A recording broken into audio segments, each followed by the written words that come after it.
Con 30 voti a favore, 8 contrari e un astenuto, il Consiglio regionale del Veneto ha approvato ieri la modifica della legge regionale che disciplina la realizzazione e l'attivazione di nuovi luoghi di culto, già ribattezzata legge antimoschee. Le funzioni religiose saranno solo in italiano, una proposta sulla scia del regolamento voluto dal presidente della regione Lombardia Maroni, che però è stato bocciato dalla consulta. Una regolamentazione andava fatta ed è giusto che le regioni intervengano in queste problematiche, commenta il sindaco di Padova Bitonci.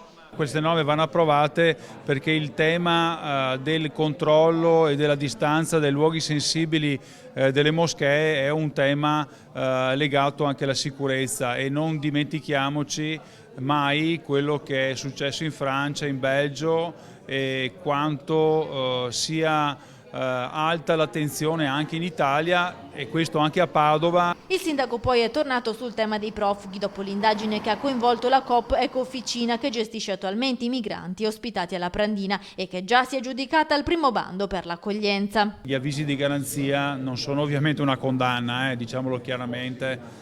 Però se ci sono problematiche di questo tipo e se ci sono dei fatti che sono già stati accertati comunque dalla Procura, io penso che la Prefettura dovrebbe pensare a soluzioni alternative, perché i soggetti purtroppo sono gli stessi. Domani intanto si attende di conoscere anche chi vincerà il secondo bando per l'accoglienza, che gestirà proprio la Prandina e la base militare di San Siro a Bagnoli. Anche in questo caso Ecofficina ha partecipato alla gara.